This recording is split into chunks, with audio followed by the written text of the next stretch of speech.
todos. Esta plática, sin lugar a dudas, es una de las más importantes del Summit. Quiero decirles que es importante y es interesante porque es un lujo tener a Mitchell aquí con nosotros, porque es, me atrevo a decir, uno de los más grandes inversionistas del mundo en esta materia, que ha puesto su foco, que ha puesto su enfoque en México y que nos da parte de su domingo para estar con nosotros, que nos está dando la oportunidad de conocer cuál es la perspectiva de un inversionista, de uno de los más grandes del mundo, desde Nueva York. Mitch, welcome to Mexico. How are you? I'm well, bienvenidos.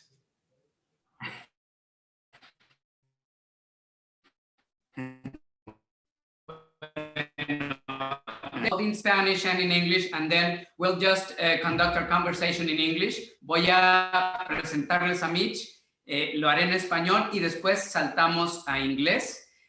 No se preocupen si en este momento no entendieran, recuerden que en su momento van a poder tener acceso a esto totalmente subtitulado, pero la oportunidad está aquí y además lo tenemos aquí enfrente. Preguntas que sean muy válidas las vamos a poder tomar. Ok. Mitchell Baruchowitz es el socio director de Merida Capital Holdings. Tiene más de 10 años invirtiendo en la industria del cannabis y experiencia de más de 20 años en el ámbito empresarial, legal, regulatorio, de finanzas y, por supuesto, de experiencia en mercados altamente regulados. Él no nada más es un inversionista, pero además es un operador de negocios. No solamente atrae y invierte o pone dinero en las empresas, sino que también por la experiencia de negocios que tiene, Mérida opera muchos de los negocios en los que tiene inversiones. Es considerado un pionero del licenciamiento, de la obtención de permisos y licencias de forma estatal, es decir, región por región.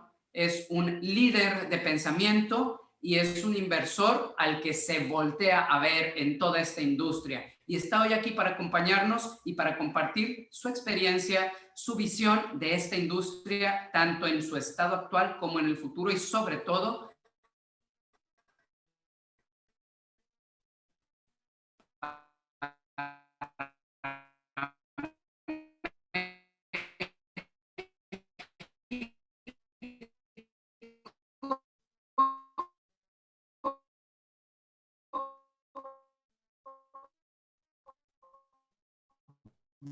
desde los ojos privado a el cannabis. No se necesita un portafolio de inversiones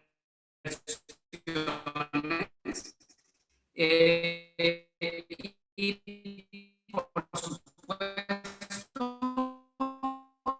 Davis make this introduction and then we start with this conversation. Mitch is a managing partner of Merida Capital Holdings. Mitch has over 10 years of cannabis entrepreneurial, legal, regulatory, and financial risk. Mitch is not only an investor, but also he's a business operator, and that means he not only puts his money, but also his time and expertise in the businesses he believes in. He's considered a pioneer of state-based licensing, thought leader, and sought-after investor. He's here today to share both experience and insights about the future of Mexico, as the future is seen from the eyes of probably the best investment shark. And for you who do not know who Merida Capital Holding is, it's a private equity firm targeting fundamental growth drivers which accelerate the rapid development of the cannabis and hemp industries. Merida's motto, responsible investing in the cannabis ecosystem, highlights its focus on governance while identifying leading cultivation technologies, products, and services associated with the evolution of cannabis and hemp as agricultural products, plant-based medicines, constituents in pharmaceutical formulations, and recreational consumer products. Thank you for being with us today, Mitch, to share with us your vision of the future of cannabis, both for mature markets such as Canada, as well as in new emerging markets. Mitch, please talk to us, tell us about yourself, about Merida, about how all this started.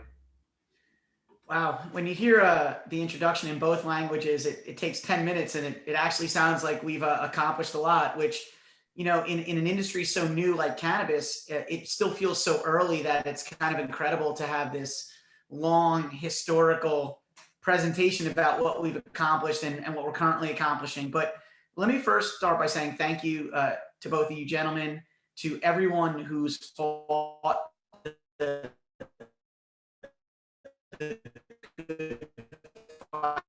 Mexico all the way back from 2000, leading to your legalization. The lawyers, the advocates, the people who put the incredible grow in front of your Senate building. It's so incredible to watch Mexico unfold this way, because for so long, people across your country, our country, in states had to deal with really a senseless legalization, illegalization and prohibition that really doesn't make a lot of sense. And I think people over the next couple of years are going to see how powerful the legalization actually is. For me, it's very simple. I had a very close friend who was injured very tragically. He was paralyzed, needed my help on both the legal and personal side to create a business. And luckily, with my legal history and my financial background, I saw the opportunity very early in Colorado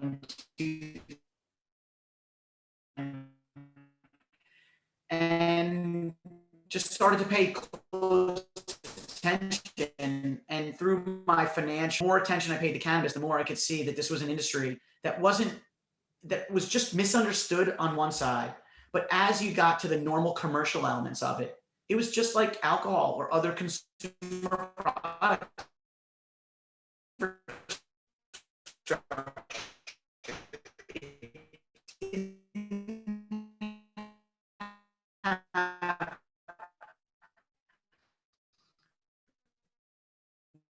The scaffolding, the regulatory, all those things are right. But the food, all you know is that you go and buy the food and it ends up on your table. You don't think about all those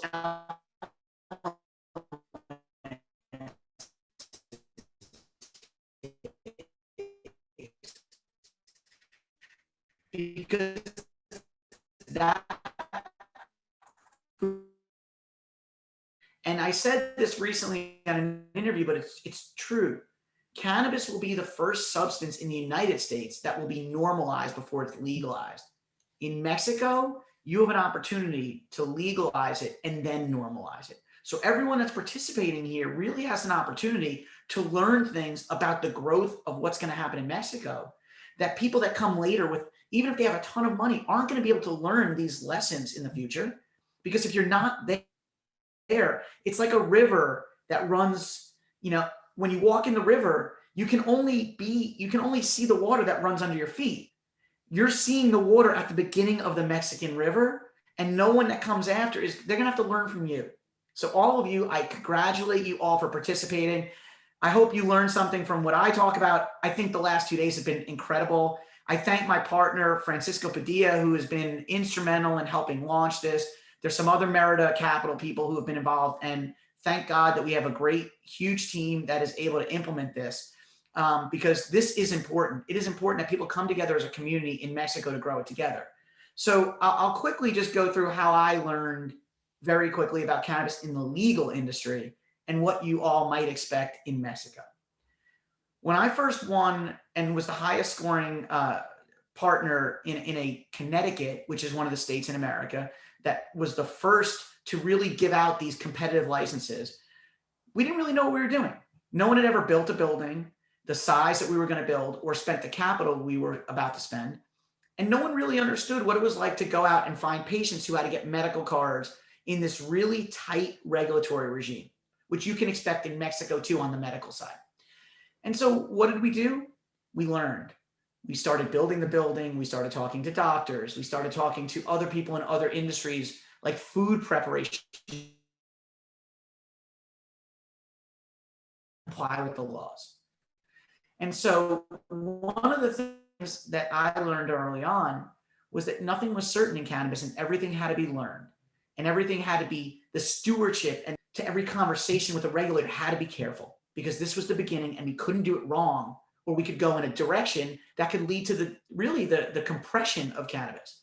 So we did everything carefully, thoughtfully, and that learning really springboarded me to working in other states, learning the regulatory regimes, and then eventually after 3 or 4 years, building Merida, which was really built to take advantage of the fact that growing was one component, the agricultural component, but that there was a whole other element that needed to be built: the quality control, the lab testing, the medical education, the consumer education, the regulatory education, all of those things, and where those things go: data, consumption devices, methods of growing, nutrients, compliance, all of those things flow. And Mexico is about to see 50 different industries come together as one into this amazing supply chain.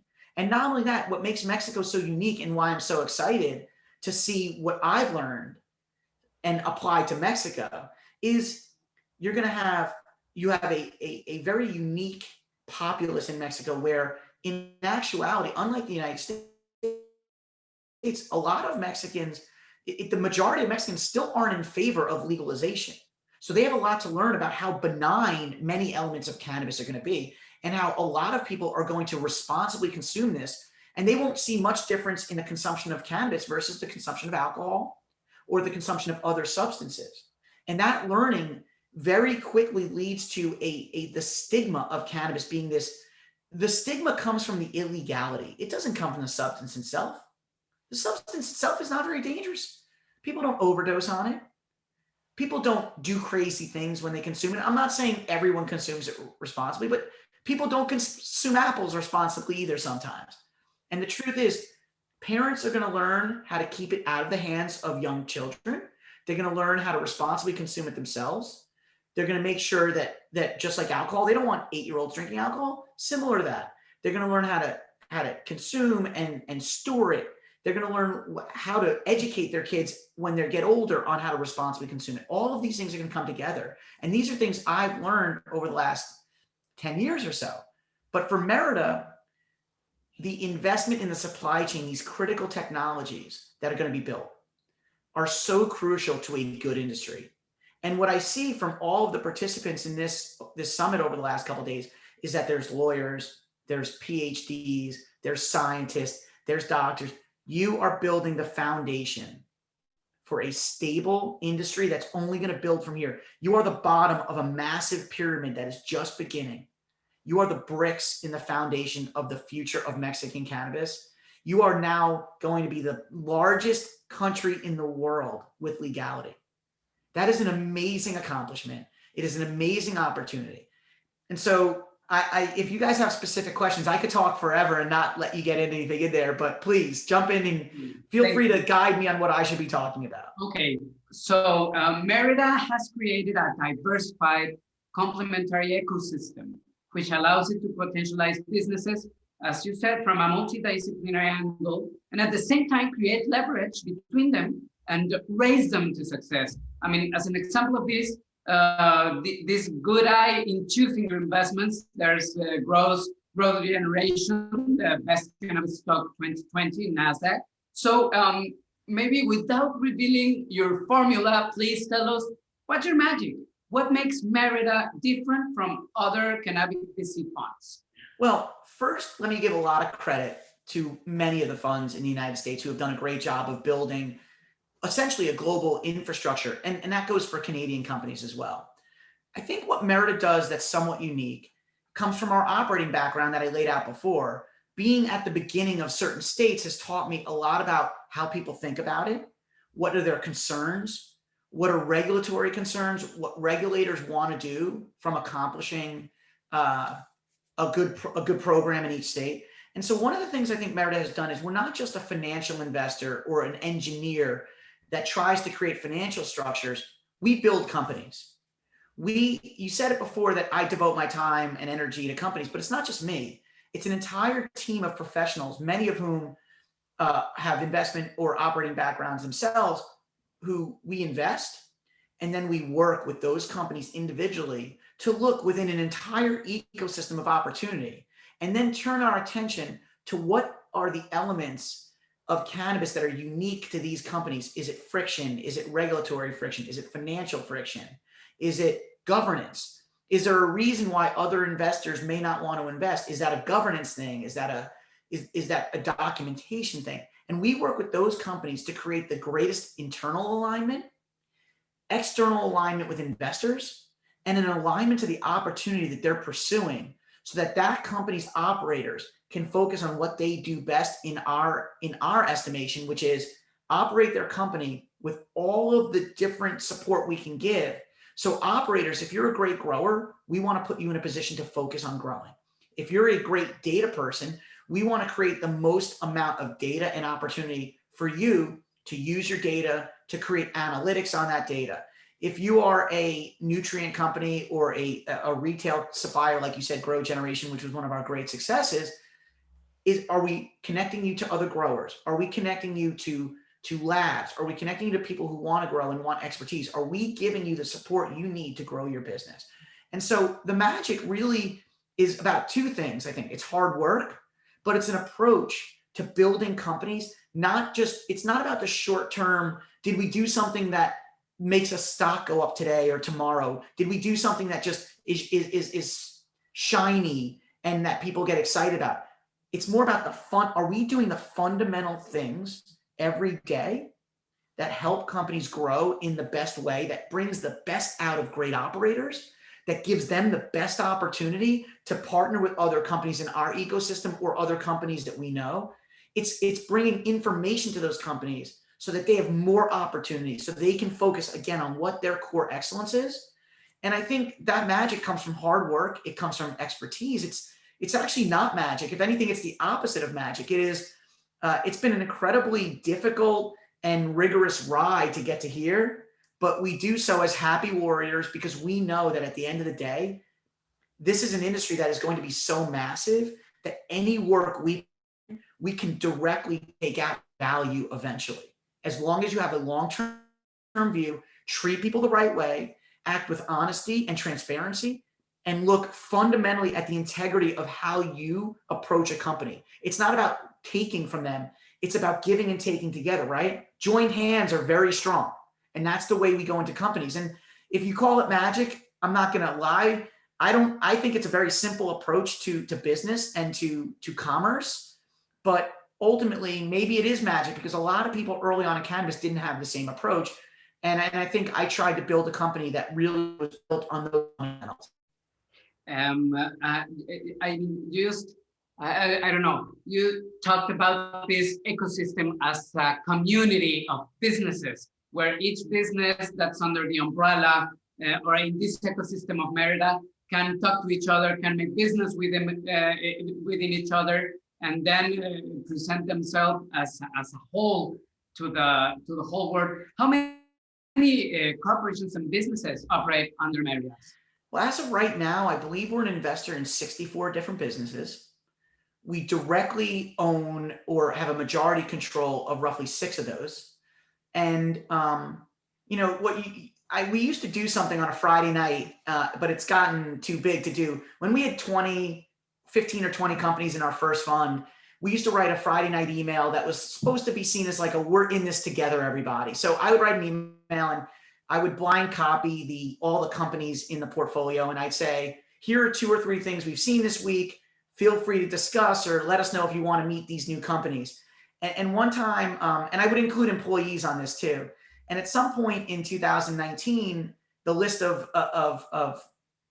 recipients was like 100. And I got like 50 responses. And it was so humbling because this industry is moving so quickly. You don't really get a chance to often step back and say, what are we accomplishing? You just live in the moment and do your best for each company. So you're so busy.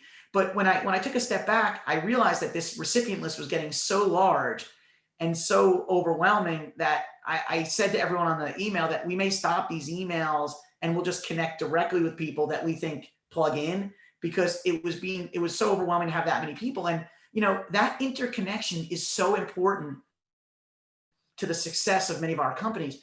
Whether it's merging 2 companies together, like we did recently on the Ag Tech Holdings in Lumagrow, which is a lighting company that merged with a supply expertise business that provides consulting, or companies that work with Grow Generation to get on their shelves, or work with Grow Generation, buy supplies from them, or it's a grower that needs some expertise that we have somewhere else, from data companies to advertising technology. Just imagine that most people who consume cannabis or otherwise participate in cannabis in some way often have done so illegally, right, historically.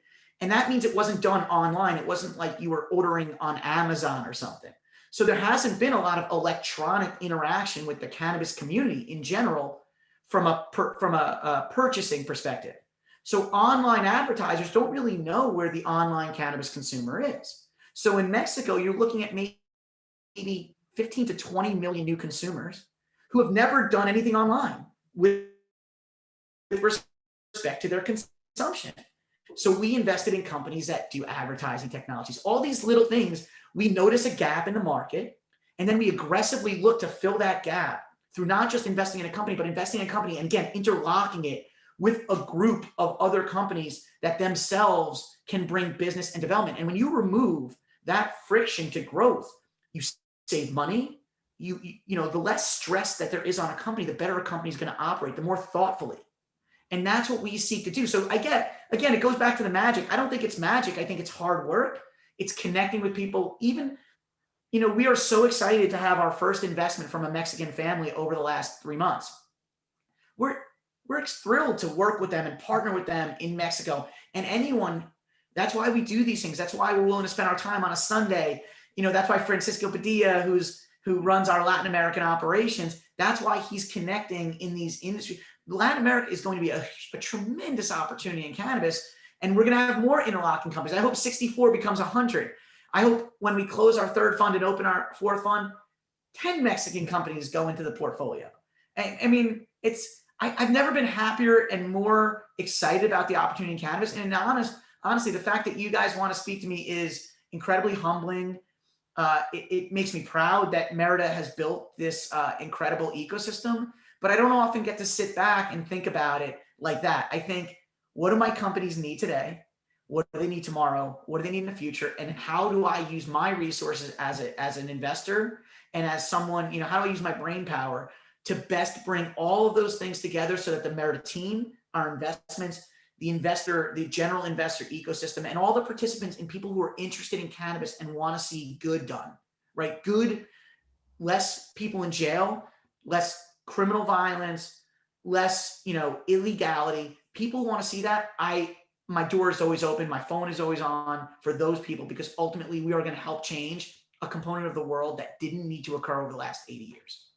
Okay, Mitch. So the first Mexican family in Merida's fund, and as we understand it, there's still space and opportunity for those who actually are listening to you right now to participate in this third Merida's fund. Yes, you've listened well. Merida has 2 existing funds, both of them closed, both of them very, very successful. And this on the verge of closing the third one. Is there still space, or will we have to wait for the fourth fund for it to open? Yeah. Well, I mean, when you say that we have 2 funds that have closed and the third one's still open, I just, again, you keep reminding me of all these things that we don't think about on a daily basis. But yes, we have a third fund that is currently open. It will close at the end of April. It's required by our documents to close at the end of April. And we are in the process of creating a fourth fund. You know, it has an offshore feeder. It has all the bells and whistles you would expect in a traditional private equity fund, because our goal is to create an infrastructure where people who want to broadly participate in the huge 360 degrees of cannabis, we want to provide people that opportunity. And then obviously, as Merida investors have seen historically, we provide a tremendous amount of education and materials so that existing Merida investors have the opportunity to say, you know, this is great. I'm interested in this. How do I do more of this? And that's why the Mexican family that recently invested, one of their goals was they want to participate directly in the Mexican opportunity. We obviously know how to grow. We know how to do all these other things. And so because of that, we have the opportunity, they have let's call it an inside track to work with us. But we're so excited to work with everyone. But yes, we have a current third fund that closes in about 6 or 8 weeks. And, you know, let me just say broadly that we are so excited about Mexico. This couldn't have come together better, right? The United States is moving quickly, but Mexico is here. And what an opportunity for the world. I mean, what an opportunity for Mexico. And if I can, I'd love to give you like a few points that I've pulled out from my own education on Mexico on why everyone here should be incredibly excited, and a few things to think about for the future of Mexico. I don't want to get ahead of your program. It's your show. I'm just a humble participant. Please. But, it's your show. I'm so excited. I wanted to talk about a few things, but I can wait for you. No. Go ahead. Actually, we wanted to move to Mexico because for those who listen to you, Mitch, there are those that are seeking not to invest, but after listening to you, I'm sure they want to become part of your ecosystem, and so receive not only investment but expertise and business plans and ambition. Ambition and be part of this Merida's ecosystem in Mexico. If you can tell us, what do you see for Mexico? What are the opportunities? And what is Merida? What is Mitch seeking in Mexico? What's the sweet spot for an entrepreneur or a young starting business to be a part of this Merida ecosystem? Well, that's a big question to ask in one shot, but I will do my best, and I'll do it slowly because I know not everyone here is a native English speaker, but I'm going to do my best to stay calm and go slow because it's just that exciting. First and foremost, let me make a point. This was my 5th point, but I'm going to start number 1, and I'm going to tell you what the great things are about what the Mexican opportunity is and where I think Merida will be most active, and what we kind of see as requirements for things that we take seriously. Because we will look at everything that comes our way. That's one thing about having a large team and a native Spanish speaker like Francisco Padillo, who can read through things and really help us bridge that gap. And let me just make a recommendation, everyone. You don't have to send me LinkedIn messages. I promise you, we will have a place. Maybe it'll be Mexican Investments at Merida. We will create an email address so that everything is in one place, so we'll find it. And I'm going to just tease a small little exciting announcement on Mexico for Merida, which is we will be participating in your incubator and your accelerator. And I will absolutely be personally overseeing those business opportunities and looking similar to our minority and women-owned accelerator in the United States. We will have a program for incubating several businesses in Mexico right out of the gate. And I look forward to, I think there's something following here at 2:00, I think, where they're going to be talking about a Shark Tank-like opportunity. And I couldn't be more excited and more humbled to be asked to participate. And so over the next couple months, it is absolutely my goal to be deeply involved in how Mexican businesses get developed in this first stage. So let me just tease that. I know that you guys have that at 2. I don't want to get in front of that. Okay. So here's the Mexican opportunity, the exciting part. Number 1, remember how, now this might sound a little bit academic, but you have to really understand that opportunities often flow from the mindset of where they come from. So go back to 2018 and the Supreme Court case that basically said the illegality of cannabis in Mexico is not legal or enforceable. So when you think of that, just compared to the United States right now, that has never had a Supreme Court case rule on cannabis, has never had much more than the largest court case per se is a New Jersey Court of Appeals around the reimbursement of medical cannabis for someone who's injured. So you have, because you had the Supreme Court already rule, because you're on the verge of passing in April, your legalization, because you have 1,000 plants growing in front of your Senate building, which is just an incredible thing, by the way. And anyone, please feel free to send pictures. I will post them on Twitter. It would be my pleasure to help you expand the story of the advocates who did that. That is just incredible. And the person who's meditating in between those plants, that's a great picture. Please send that. Happy to have it. So, all jokes aside, you don't have the complexity in Mexico that we have in the United States about navigating capital, about worrying about illegality. If you are a Mexican investor or a Mexican family or wealth manager or grower, you can participate with full confidence once this law passes. We don't have that in the United States. In the United States, everything needs to be built little pieces at a time. They can't go across state lines. Whether you're in Guadalajara, Cancun, you can participate fully in a legal industry from capital to legal. You don't have a lawyer. I remember in 2013, someone saying, I don't think I can represent you. The Bar Association of New York has not sanctioned cannabis. Well, we have look at these guys in suits. People in suits are showing up day one in cannabis in Mexico. We didn't have that in the United States. It was the opposite. So I think that's one tremendous opportunity. Number two, think of the medicines that are going to be sold in traditional pharmacies. Not the case in the United States. Everything is sold in dispensaries, specific stores. So on the medical side, you have an opportunity to replace opioids, to replace other things that the United States, you don't compete head to head, cannabis medicine and traditional medicines. Mexico, day one, check that box, you're good. So if you're a doctor, if you're a doctor's assistant, if you're a nurse practitioner, if you run a hospital, you can participate and learn and help your patients find alternative medicines now, which in Mexico aren't even going to be considered alternatives anymore. Much different than the United States. Tremendously, tremendously exciting. Okay. The third thing, you're going to have a national registry of cultivators. That leads to better data, standardization, more regulatory input. So one great thing that America actually has had in the last year is because of COVID, regulators have had to focus on cannabis industries and make sure they understand cannabis industries better. And so in Mexico, you're going to get, from day one, you're going to have a national regulator. I hope that when they pass these rules, they do defer some power to local jurisdictions, because there may be communities that want to take a slower approach, and that's okay. That's okay.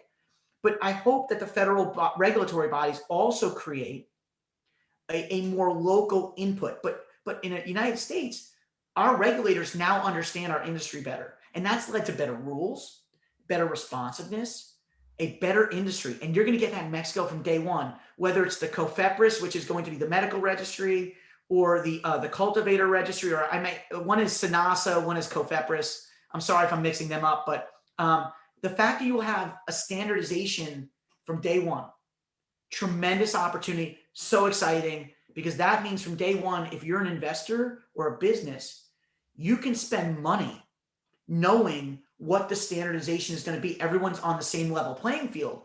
One of the challenges in the United States has been investing in between states. And a lot of people lost money early, assuming California was the greatest place in the world to invest, not realizing that the regulatory regimes weren't built yet. Another huge advantage. Okay. Number 4, import, export. Mexico from day one is saying we want to have a robust industry that allows great operators. Big industry will be able to grow big and export to other countries. Smaller entrepreneurs will be able to participate directly and build their own little, buckets of interest. That from day one is such a huge advantage and opportunity for Mexico, because it means that people here can all build their own businesses and not have to worry about just big money sweeping in. Big money may sweep in to certain places, but it's not going to sweep in everywhere, because big money may want to export. They may want to import. They may not want to serve a local craft grow of a certain strain that serves a certain constituency. And then last, and I mean, there's 20 other things, but I'll just close it with the tourist element. Who doesn't love Mexico to go visit? It's wonderful, right? And so the fact that whether it was medical tourism or people visiting, you're now going to have, because you have a legal law, tourists will be able to consume in a way that they're comfortable doing if they're from California. So as the legality grows, you'll start to find normalized companies that serve that tourist or serve. So if you have a bed and breakfast, you may have a way for someone to order product from a local craft grower. The fact that you're going to have local control of these small pockets of interest create a tremendous industry that can be built from the ground up. And the more you get from the ground up, the better industries are built. It's not like oil where you have 5 big companies. Everyone here, you have the opportunity of a lifetime to participate and to stamp out what you want to achieve. If you're a lawyer, you can build a legal practice. If you're an accountant, you can specialize. You all can do this together. So what I recommend right away is you figure out how to connect with people like this, how to network with them, and how to really find the people you want to align with from an ethics, from a transparency, from an honesty, because you can build it all together and you don't have to worry about fighting huge, huge money. Okay, so those are the great things I like about Mexico right out of the gate from when I looked at the laws. Now let me talk about what Merida may want to look at. Number one, we believe in people. What we often look to do is we want to look for people with the right temperament who understand that there's going to be challenges, that not everything goes perfect. There has been moments in Merida's history, trust me, I sit up here every day, I run the risk that I may need a dentist because my teeth may get knocked in by the next business I invest in and go right down my throat, right? We all take risks. We take reputational risk. Every company we invest in, we take financial risk. It's our job to manage that risk. And one of the ways we manage it is by finding people who understand that challenges come, and the way you behave in those challenges, the way you react to difficulty, the way you react to when information doesn't exist and we have to find it for the first time, that is an incredibly important element of succeeding in cannabis, because you don't have a 200-year history of just being able to go to a book and say, oh, look, someone did this. I can do this now. You may be able to find out how to grow. You may be able to find out that there's a certain light that works, but there's still going to be a problem. And then when you face those problems, we want to make sure that the person that we're with in that moment acts in a way that is consistent with honesty and transparency, communicates those problems to us, asks for help instead of telling us, I've got it, it's okay. We don't mind that attitude, but usually more intelligence, more expertise leads to better results. And ultimately, at the end of the day, ego and results aren't always consistent with each other. So whereas we have to learn, one of the reasons we communicate so much with the industry and why we write these commentaries, which maybe someone can translate to Spanish. Unfortunately, I am not good enough at Spanish. I did live in Brazil for a while, but I can only speak enough Spanish to get through maybe the welcome. But if someone wants to translate that, we're happy to do that, to give over some of the educational materials we've written before. The reason we do that is we want people to know who we are. We want people to know how we think. We want people to know what we're interested in so that we can all align, so that we attract the right type of information, the right type of people. So we often are looking to put money behind companies that have a strong plan that's based on definable information. We don't mind investing in early stage businesses, but those businesses should be built on a plan that uses real world information to build that plan. We also look at how people allocate capital, how they think about allocating capital and their time. We believe that good entrepreneurs are smart about how they manage their time. And that's why our ecosystem is so important. When someone says, well, I'm going to build this, we say, fantastic. We have 8 resources that we can help you build. And sometimes some entrepreneurs will say, no, I don't need that. I'm good. Well, that's probably not a Merida investor then, or a Merida investment, because we want people who will use their time wisely so that when they run into problems, they have an efficient way to solve problems. People who don't want to use our resources, who aren't taking a free and accelerating resource, typically that person is going to be too headstrong in a moment when difficulty occurs. And they're going to worry and not communicate. You know, sometimes when problems arise, someone will say, I'm embarrassed or I'm nervous to communicate this to Merida. Why? We're here to build your company with you. We're here to work with you. We don't want to take your company. We want to work with you. We want to build with people.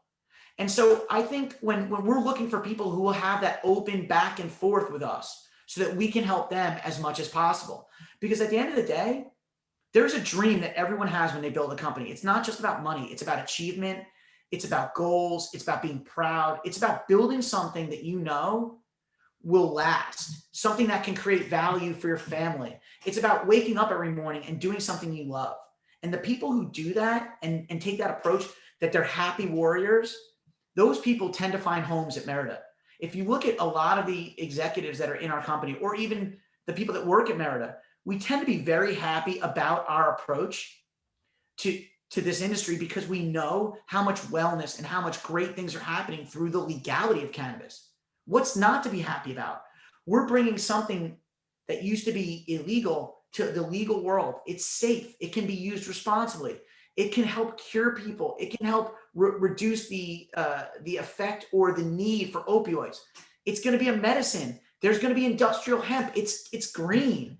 There's all recycling, industrial hemp. I didn't even talk about the fact that Mexico is going to legalize industrial hemp, which is another area for Mexicans to participate in. And it's something Merida has deeply invested in Canada and the United States. There's so many other great things that are coming from the industry. And the fact that we get to wake up and feed our kids and live off an industry that is building something collaboratively and is doing so much good is there anything better in the world? It's an alignment of all of our interests and stuff. And so we look for people who have that approach to the world. We look for people who have businesses that they have the expertise to drive them forward and they have the will.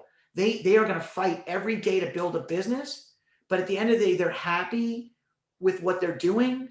They believe in the vision of what they're doing. They believe in the vision of what we can bring and help.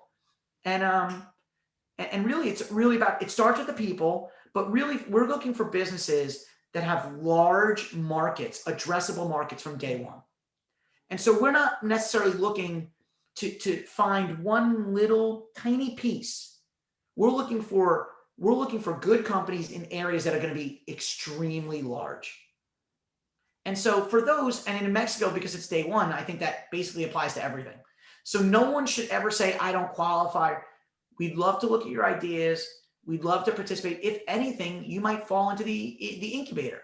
So we want to work, but look, if there's obviously families who have built businesses in industrial commerce, those probably are easier to start with because they'll probably understand greater, their markets, but ultimately there's not one person that we won't look at. I mean, we've invested in companies that are run by bootstrapped entrepreneurs all the way through to, established industrial companies.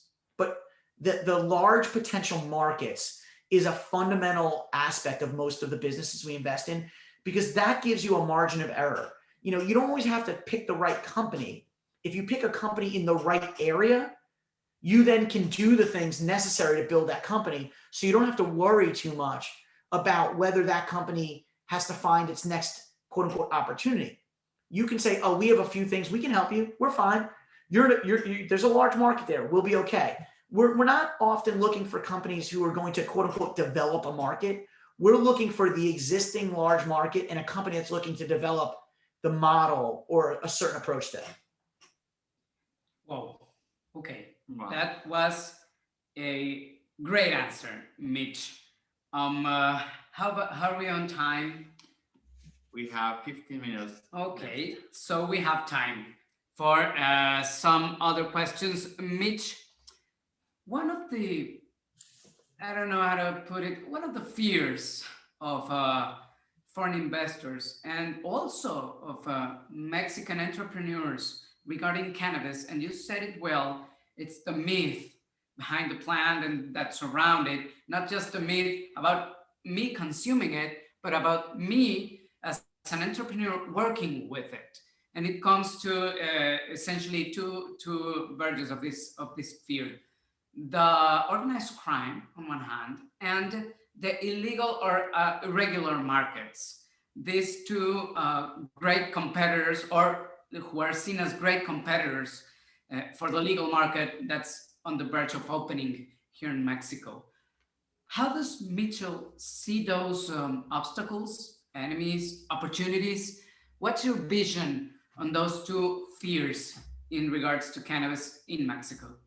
Well, one thing I'll say is, and I don't know how this plays out because I try not to predict, very difficult to predict things, but I think the organized crime element is interesting in that this might be one of the first markets where there's actually a benefit to being legal. I mean, I think if organized crime turns its supply chain and to good, they can make probably just as much money as they make illegally that, in the future.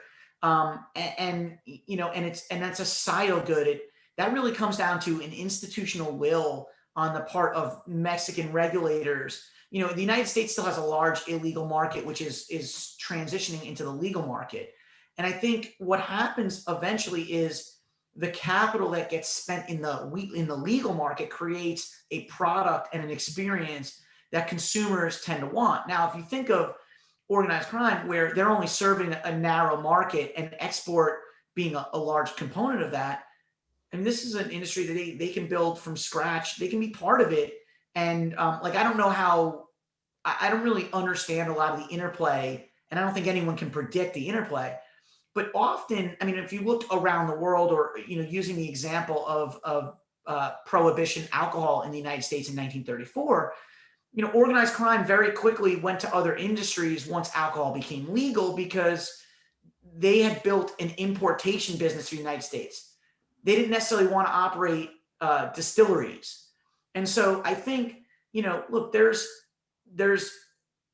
it seems to me like where you put your energy, you can make money in cannabis. And so I think you might find a lot of the allure of doing things illegally to actually making a lot of money legally and changing the entire trajectory of Mexico's interaction with organized crime.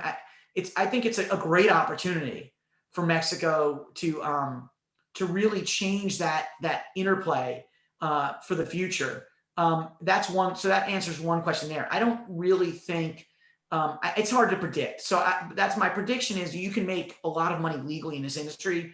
You can have multi-billion-dollar legal money flowing and change the nature of violence and crime in Mexico with respect to cannabis.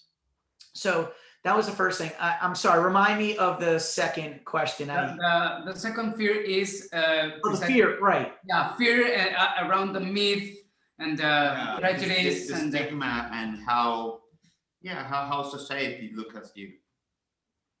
Yeah. So the myth.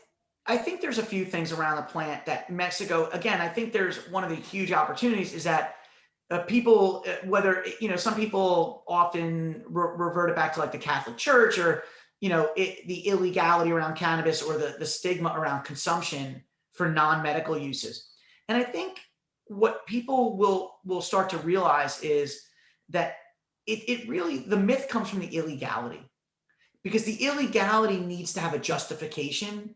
And so the justification was it's immoral, or it does something to you. And I think a lot of people will start to learn pretty quickly that their neighbor consumed it, didn't go crazy, didn't irresponsibly consume it. Because if you look at the amount of consumers in the United States, as an example, 45 million monthly consumers, the amount of people consuming legally is actually remarkable. It's it's a substance that can be used responsibly pretty easily. And I think there's going to be Mexican, businesses that build little microdosed products. I think there are other elements that, and I think because California is contiguous to Mexico, you're going to find a lot of branding and other product expertise coming ground floor into Mexico day one.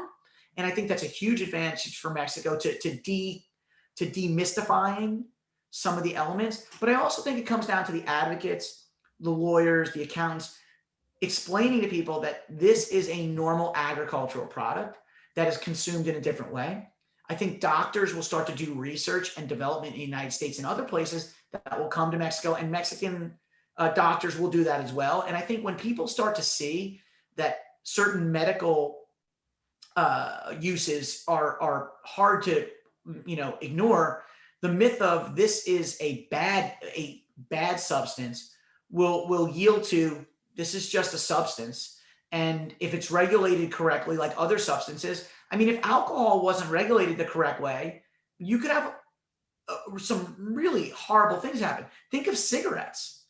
I mean, I don't think cigarettes don't even have any any good health impact.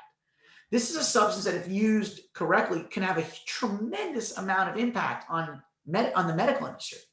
And we actually are deeply invested in that. We believe it. And the data agrees with it. So, I think the myth comes from the illegality. The illegality is gone. Now it's up to you guys to build the education and the normalization so that the myth becomes more of a discussion, right? The reason myths are created is to stop the discussion. The myth is the answer.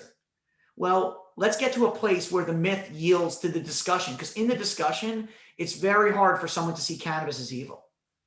Yes, that's a great answer. Mitch, I'd like us to take one question from the audience because it's a very good question in regards to market.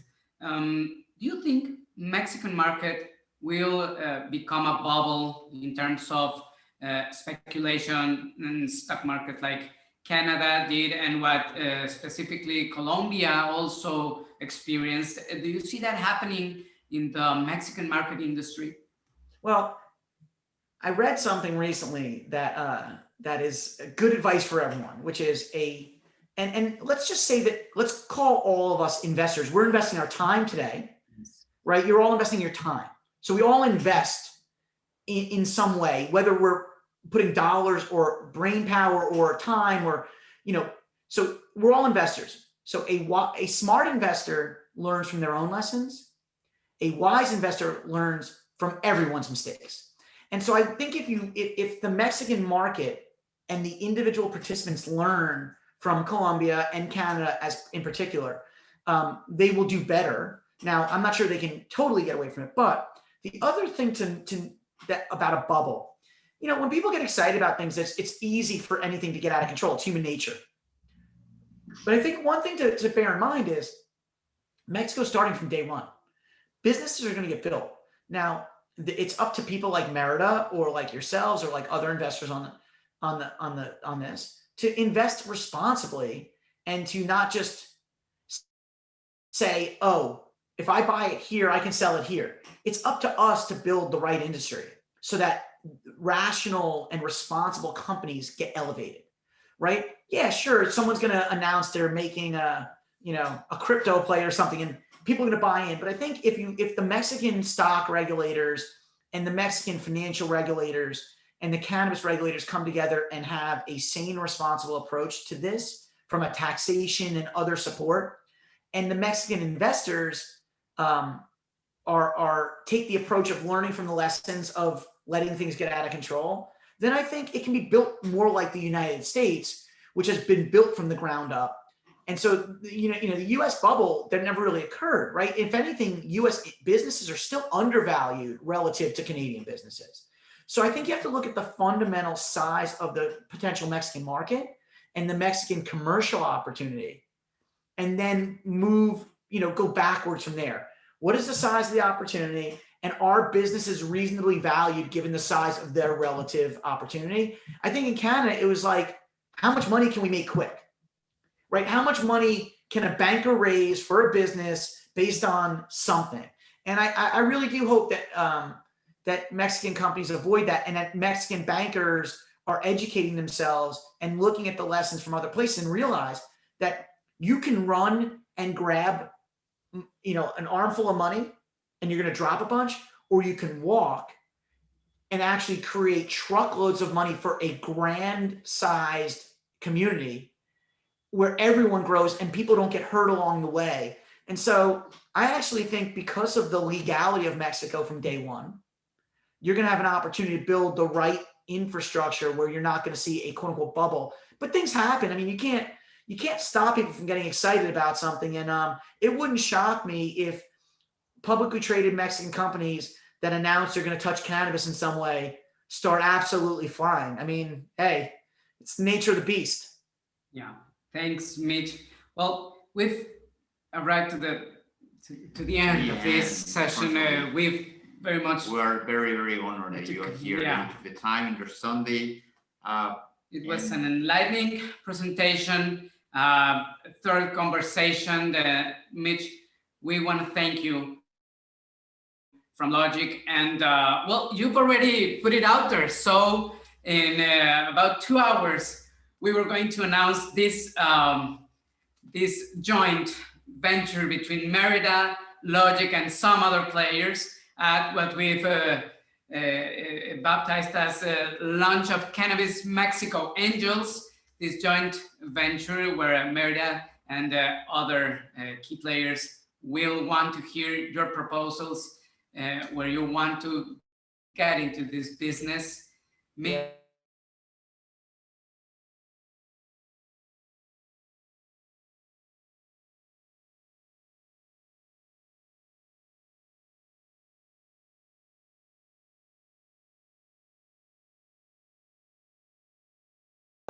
Acting responsibly and being thoughtful, being community oriented, working with people, not against them, realizing how big the opportunity is.